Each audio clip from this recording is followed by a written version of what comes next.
Back again for a crazy little thing called Lovdev. Today's episode is 124. Short-circuited.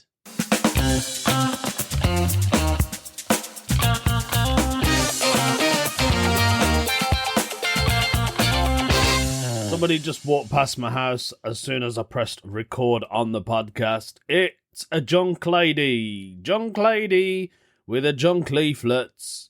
I'm talking about junk mail, folks. I absolutely hate junk mail. I keep getting junk mail from Sky TV. Join us back. We want you back. Come on. You're missing all the exclusives that we put on every 5 times once a day. No, thank you, Sky. We've had enough of you. We've gone with another provider. That you only pay once a year and you get all of the channels, mate. All of them. You all know what I'm talking about. Some of you do. Some of you don't. Junk mail. Absolutely hate junk mail. Keep getting takeaways. This is how the government keeps us fat. Takeaways. What do junk mail consist of? Farm Foods, which is a supermarket in the UK. Restaurants. Come and get pizza. Pizza. Pepperoni pizza. I think I've lost the plot, guys. Talking about takeaways and stuff. Remember, folks, I had the Canada Independence Day. Those of you who are Canadians, I hope you enjoyed your Independence Day. I don't know how you guys celebrate it. Like, do you have a massive party? I know it was, July the 4th? Oh, yeah, July the 4th in the UK was a big day, but I'm sure all you folks know about that. But in America, do they have, fireworks? Do people celebrate it? American Independence Day? We don't have an Independence Day in the UK. We should do, though. I mean, I know, no one's really invaded us because we invaded everybody else. So, technically... Well, how come they never had it, from when the Saxons came in or the Vikings? When they defeated them, they should have just had a proper Independence Day in it. I don't think they probably had one, but over time of history, it got lost in the records. I don't know. So yeah, I had that Independence Day party, Canadian one, and it was in a place called Worcester in the UK, right? I always say in the UK because I get listeners outside of the UK. This is for them folks. It was all right, it was very middle-class area. When I pulled up to the house, I was like, this woman's got money, mate. She's got money, man. So I walked in. She had a Mountie, which was standing outside this car park with the sign saying parking. And he was proper handsome, this mannequin was. Mannequin, sorry. Is that what you call them? Mannequin? Well, it's a mannequin, but it's a Mountie. Yeah, same thing. No, well, it's not the same thing, but I don't know what's wrong with me today, folks. Maybe because I haven't had my full coffee. I have got my coffee with me. It's right next to me on my table. But as I was saying, pulled up, there was flags everywhere, Canadian flags. She had a massive igloo. Inside the igloo was tables and chairs. There was a sound system. There was snow, fake snow on the floor. It honestly felt like I was in Canada. She had acres of land, this woman did. She had a massive, oh, mate, you should have seen it. She was proper minted. She had it wasn't a garage. I'll call it a garage. But it was probably an old barn for horses. But it's been converted into a room. It looks proper nice. She had a bar in there. She had these saloon tables. Roulette tables and stuff. There was people in there. Everyone was dressed up, wearing Canadian colours. There was drinks, everything, food everywhere. She had a teepee, and inside the teepee there was a shaman, and there was what do you call those things? Those Native American poles in it, and then they got eagles and all that. I forgot what they're called now. She had that anyway. She had loads of people there. So I was meant to be on stage for 10 p.m. at the night. But we didn't get on stage till about 1:15, which is fine. It happens. This is what happens at corporate events. they were really nice. I really enjoyed it. Like, I wasn't too sure how it was going to go, but people were laughing, they were listening. Some people looked at me as if I don't know whether I'm allowed to laugh or not. But I get that a lot. So yeah, it was a good day, man. So I've done loads of like weird corporate gigs. I thought I'm gonna make a list and put down everything that I've done so far. So I've done the mother and baby gigs, as you know. I mean, they were normal gigs, but they're kind of like, they're not corporate, but they're different, aren't they? So mother and baby. I've done Canada Day. I've done 2 football events. I've gigged in Greg's, which is a bakery store in the UK. I've gigged in a garage, tyre garage. Believe it or not. I've done a couple of jokes on the tannoy over at New Street train station in Birmingham. I've done so much things. I should be really proud of myself. And do you know what? I just want to keep doing more and more of these things. Actually, I got to a point, I thought to myself, I'm going to do kids comedy.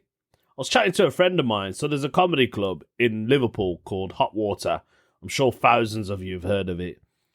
Although I don't get thousands of listeners. But when I do get thousands of listeners, they'll get to this episode and think, bloody hell, he has got thousands of listeners now. I hope. I wish. I don't get any listeners. I don't know why I do this half the time. I think I do it more for myself than I do it for you lot. So as I was saying, I thought, let me do a mother and baby. So I'm going to start writing for kids comedy now. I think that's what I'm going to start doing. You know, see, because I'm changing as a comedian, I'm doing a lot more stories. I thought that I could probably do that. And it'll be a good angle. And who knows, maybe I'll get more gigs doing that. And that's the best thing to do. If I start doing cruise ships, I can be like, mate, I can do your kids club. I can do a comedy hour kids club. Just don't worry. I'll be entertainer. You never know, man. So I'm going to start writing on kids comedy soon. The only problem with the kids comedy is, where do I do it? Maybe I'll just record a podcast episode with kids comedy. And then you can get your children to listen to it. And then give me feedback. I do need feedback for this podcast. It helps, man. Just DM me. DM me. You can find me on Instagram. I'm on there. Some of you probably already follow me. Lovdev Barpager, comedian. Okay, that's my Instagram or TikTok. But no, don't do it on TikTok. Just send me an Instagram or Facebook, whatever you prefer. I think we should do Ask the UK, shall we? Yeah, let's do one. It's time for Ask the UK. This one has been posted by one restaurant. I like the question that they ask. It's not UK based, but they're from the UK, and obviously this appeals to people who were born and bred in the United Kingdom, have travelled abroad, basically. This question can be quite generic. They have asked, who has had a scary experiences on holiday? I've had a couple. I might have mentioned this. I apologise if you're an avid listener and you've heard this story before. I've been stopped by a militia group. That was one thing. Another one, I nearly got ran over by a motorbike. Nearly killed me. I'm going to say, when I went to Egypt, now this isn't a scary, like, for me personally, I was petrified when I had a camel ride in Egypt. I thought I was going to die, man. You know, when you jump on the camel, it tilts forward and then it tilts back. I was like, I'm never going on a camel ever again. I don't know how these pharaohs and Arabs, like these rich sheikhs and that, how they ride these camels, man. Mate, you can keep your camel. I'd rather ride a horse or a hippo. Mind you, the hippo would kill me, wouldn't it? Another time, I wouldn't say scary, was when I went to Rome. I got stopped by this druggie. Like, he was proper, like, off his head, man. And he was trying to, not rob me, but he was trying to check my pockets. I went mad. Because I was with my wife, me and my missus, right, Sheila. Yep, that is a real name. Me and Sheila, I was like, mate, move from my wife, man. Move. I'm going to bust you up. I want to know what this guy's... I'm guessing he's had a very bad experience on holiday. He said, after having to hide in the bushes from a car full of gangsters last night, I'm wondering who else has had close calls, scary experiences on holiday. Please tell me where and when. I'm interested. I'm going to have to post on this and say, I've got a podcast, mate. Listen to it. I've answered your question. So, yeah, for me, as I said, I think the most scariest one was probably when I got stopped by a militia group, which is true. They had guns and everything. I'd actually do it in my comedy set. Someone has asked him, they said, we want to hear the full story, because he hasn't put the full story. So, this is his story, right? He's put down, last night, me and my brother were walking back from the bar in a local town near our resort. Between them both was about 1.5 miles, and there wasn't much other than sparse fields surrounding it. Now, this already sounds like a disaster. We had decided to walk because we had no cash for a taxi, and frankly, we liked walking. After having a few beers, we were quite merry walking along this isolated road home. As we were walking one way, a car drives past the opposite direction and brakes another 20 foot down the road behind us. Oh, Jesus. The driver of the car beckons us to come and speak to him. But I could tell that he had malicious intentions. It wasn't a, please help me, it was more of a, come here now. But that's trouble, isn't it? I tell my brother, who is younger and more naive than me, that we should continue walking the other way. The car starts to reverse towards us fast, at which point I say to my brother, run into them fields right now, just do it. Oh my God. I was nervous, but speaking in a matter of fact, no point in panicking. I can attribute the reaction to being in some sticky situations before. Anyway, as we were running into the fields, the car has reversed to the point in the road which we were when it passed us originally. I instruct my brother to lie down in the relatively long grass and keep his head down. The car doors then opened and 3 men get out. They're walking along the road and peer into the dark field using headlights. Wow. These guys are prepared, ain't it? Of the car. Oh, they used the car. I thought they had torches. Anyway, because of the distance, we had caused running into the field. A nearby farmer's dog had started to bark. I was worried it would encourage the men searching for us to continue much longer than they did. After maybe about 4 minutes of peering into the field and discussing with each other, they got back into the car and drove away. I said to my brother to not move a muscle and that we will remain here for another 10 minutes. It was good we did that because the same car came back along that road 5 minutes later. This time in the direction we were walking. I decided we needed to leave another 5 minutes, so I told my brother to have the police ready to call on his phone, and we basically legged it home, grateful to get back safe and sound. Who knows what they wanted? They wanted your money. They were going to rob you guys, mate. Probably just to rob us. Yeah, that's what I said. But as worse, something like kidnapping, you never know. Kidnapping happens. Before I carry on reading the rest of it, there's not much left. A friend of mine, he's a Nigerian, and he told me, I don't know if it still happens, but this is a couple of years ago. He said people in Nigeria get kidnapped, especially if you are a UK resident. So people abroad can always tell that you're not from their country, if you know what I mean. Usually from the way you're walking, and you obviously you speak the same language, but it's not fluent, and that they pick that up, and the way you dress as well. So in Nigeria, they actually kidnap you and put you for ransom. I don't know if that still happens, but this is what my friend told me. So it could be something along those lines. I don't know what country he was in at the time because he hasn't actually said. So I'll carry on reading from where I left it off. Who knows what they wanted? Probably to rob us, as I mentioned before. But at worst, something like kidnapping, you never know. It escalated very quickly from a gut feeling to lying on our stomachs in the middle of a dark field, hiding from 3 men and a dog. Gangsters was maybe an exaggeration, but they seemed organised and purposeful. Glad to be leaving this place tomorrow, to be honest. Stuff like that leaves our sour taste.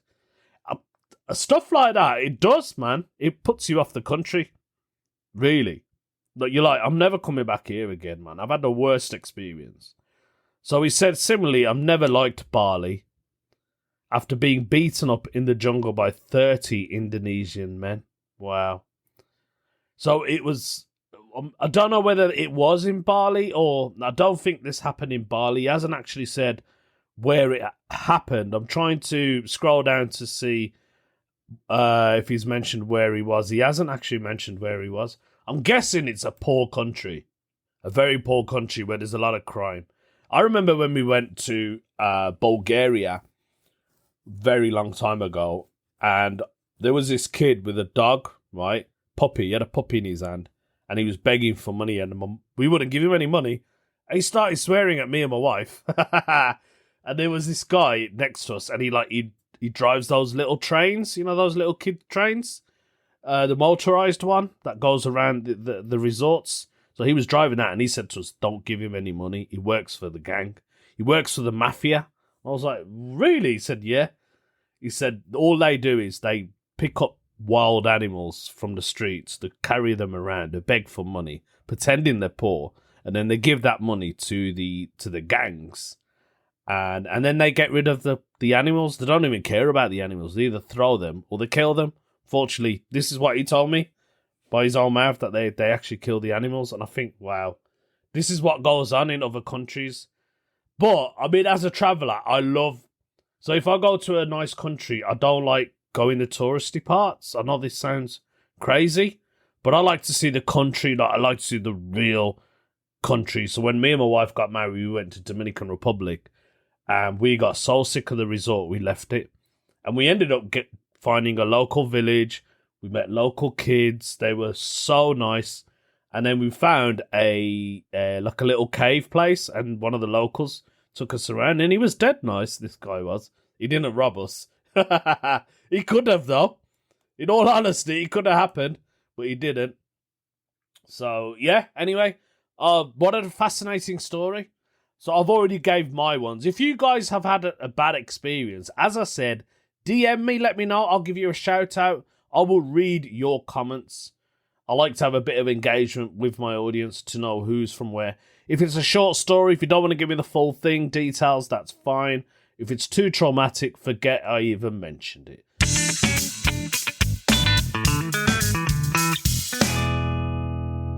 The other day, actually, I just remembered this. I did a gig in Manchester. And I got to the venue, and I know it was like a restaurant or a food place, but I didn't realise it was a food court. So I walked into this venue, and I was like, what the hell is this, man?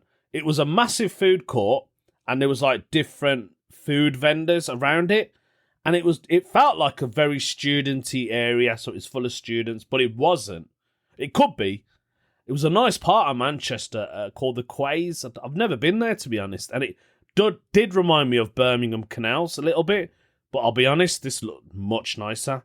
Just the way they made it. I was like, wow, Manchester's nice, isn't it, bruv? Like, it looked really nice. Anyway, it felt like, as I said, it was a food court. I felt like I was in a big, massive prison.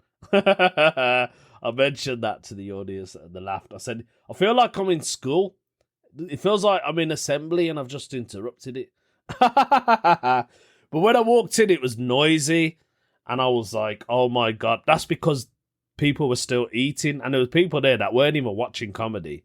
So just imagine a big hall. Half of it's got comedy. The other half, people are not bothered. So they're going to chat.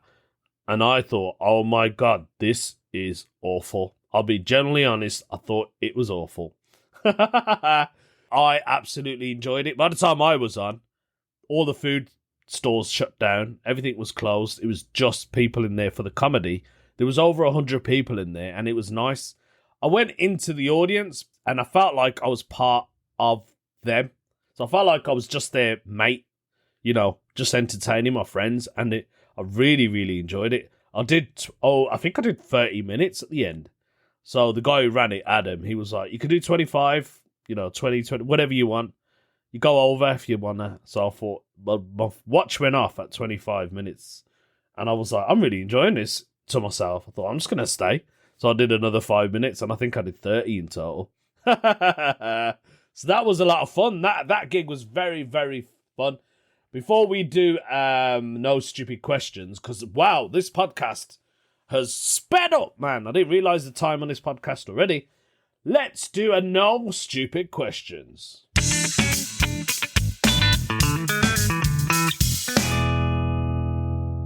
This question for the no stupid questions has been posted by Suni.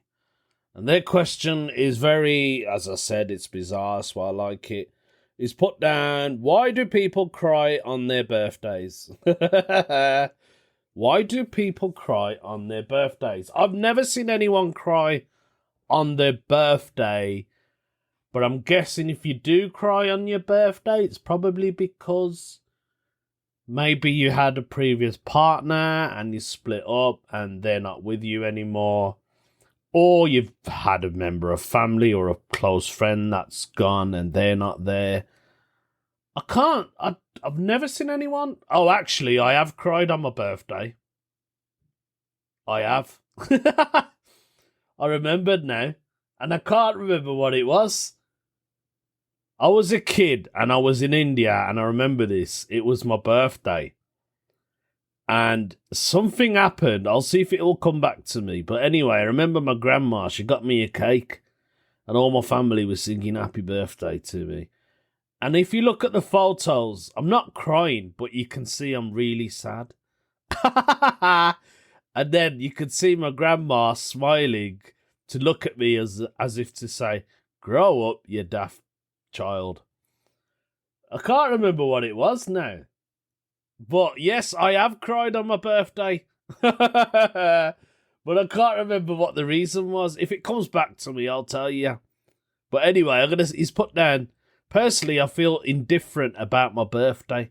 So I've never understood why some people cry on the day. Oh, it's a girl. My boyfriend says he cries almost every year on his birthday. I asked him why, but I just couldn't wrap my head around it. I'd love to hear some insight. Someone's put down, I used to because I had intention and would get very overwhelmed, especially when I was surrounded by people that would treat me like trash for most of the time. So that one time of the year would feel like they were almost mocking me.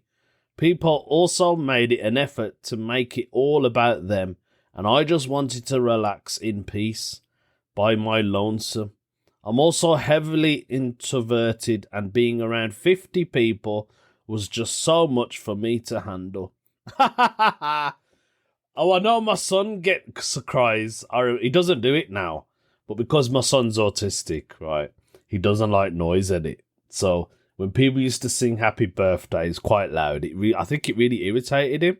So he ended up crying. That could be one of the reasons, I think. Yeah, I think people just, as I said, I don't know, man. Maybe they don't like other people around them, or they don't want to celebrate that birthday with them. That's what it could be. I think. Yeah, maybe. So I'm going to move on with the podcast and end it with a weird news story. This one, I believe, comes all the way from South Korea, as it's in the title. What is the title, you ask me? Here it is. Robot commits suicide in South Korea because it was made to do a lot of work. This could be the first robot that has committed suicide. Let's see what the story says.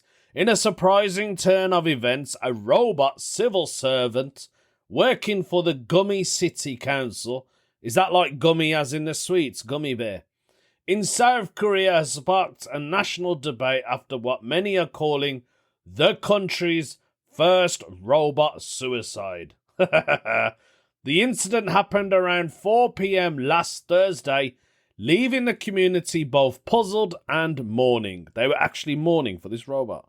The robot, dubbed the Robot Supervisor, or I should do that in a robot voice, Robot Supervisor, was discovered in a heap at the bottom of a stairwell between the first and second floor of the council building. Witnesses described seeing the robot behaving strangely, circling in one spot as if there was something was there. Like it was thinking about it before it jumped down the stairs, before its untimely descent. City council officials were quick to respond, stating that pieces of the shattered robot have been collected for analysis. The cause of the fall remains unclear, but the incident has prompted question about the robot's workload and its implications. Employed since August 2023, this diligent mechanical helper was a jack of all trades, from delivering documents and promoting the city to providing information to residents. The robot was a fixture in the city hall, complete with its own civil service officer card. So it's official, proper robot, proper worker. He worked from 9 a.m. to 6 p.m. tirelessly, no break. Moving between floors using elevators and a rare capability among its kind.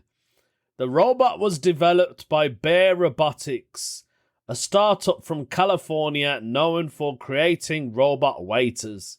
However, unlike its restaurant counterparts, the Gummy City Council robot had a much broader range of duties. It was part of a pioneering effort in South Korea, a country known for its high robot density, with one industrial robot for every 10 employees.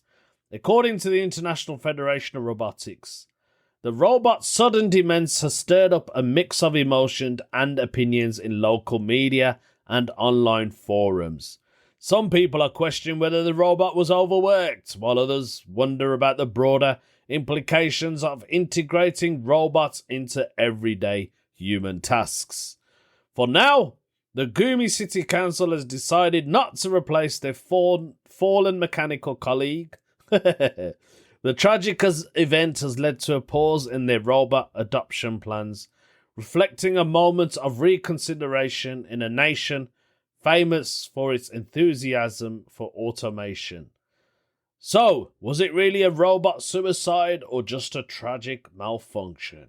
While we may never fully understand the mechanical mind, one thing is certain: this incident has sparked an important conversation about the future of robots in our society. That was today's weird news story. That was today's episode. I hope you enjoyed it. Remember, leave a comment, like, share, get at me at my DMs, and I will respond. I need to hear who is listening to this podcast. Tell me all about yourself. Tell me something. Tell me something that no one will ever know, and I won't even say your name.